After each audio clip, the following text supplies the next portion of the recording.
Guitar playing to me has been something that I've done for 35 years.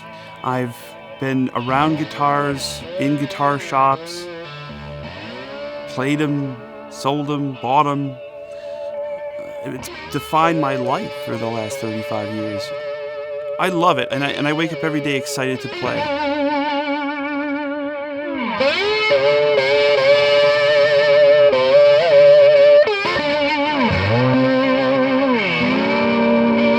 My father gave me my first guitar for Christmas. I thought it was Santa Claus, but it turned out it was my mom and dad. And my father played guitars in bands, and he always let me play his guitars, but he knew that I needed my own. My father also ran a shop in the 90s, so I kind of grew up in a guitar shop.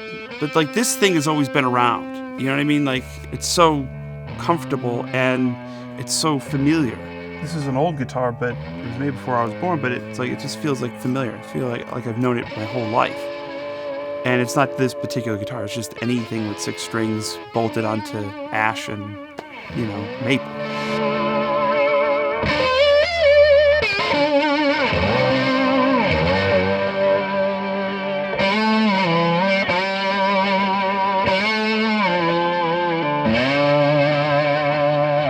The legacy of Ernie Ball, going with Jimmy Page and Eric Clapton, start reading the roster that's been using Ernie Ball since day one, since the 60s. There's only one Eric Clapton, there's only one Jimmy Page, I've always played the Slinky, nickel, 11 to 48, used to buy them in the packs. Now I'm very fortunate that people like Sterling are generous with me, they give me strings for free. Back when I was making $50 a night touring in a van, I would go to music stores and try to haggle and buy a 10-pack for $30, because I knew the dead cost on a set of strings. $30 is half a tank of gas in a Ford Econoline van.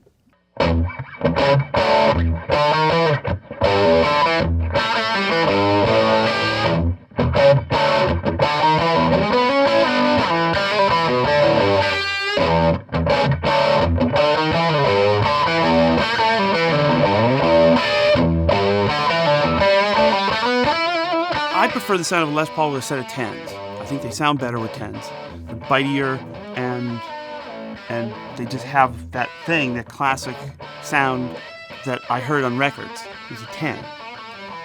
Unfortunately, the way I play, I need some more resistance, especially live, because you start getting the adrenaline going. You need more resistance. So the 11s work for me, and because now I use pretty much a natural overdrive. I don't have a pedal board, it's just 2 pedals taped to the floor. And then most of the sound is derived from the amplifiers. The 11s bark the amps harder, so it hits them harder in the front. So that's an integral part of the sound. It's this symbiotic relationship between the guitar, the amp, the speakers, all creating the sound. It's not one thing.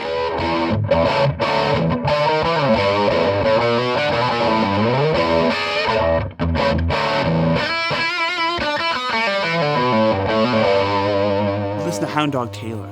That's organic guitar playing. This stuff is just raw, and it's like Teisco Del Rey's through Univox amps, cheap junk.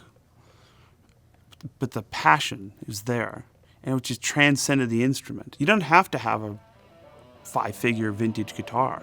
You could do a $20 Squire. It's the intent. It's not the gear, it's the intent. When you play with bad intentions, and when you play, the soul of the music has to come out.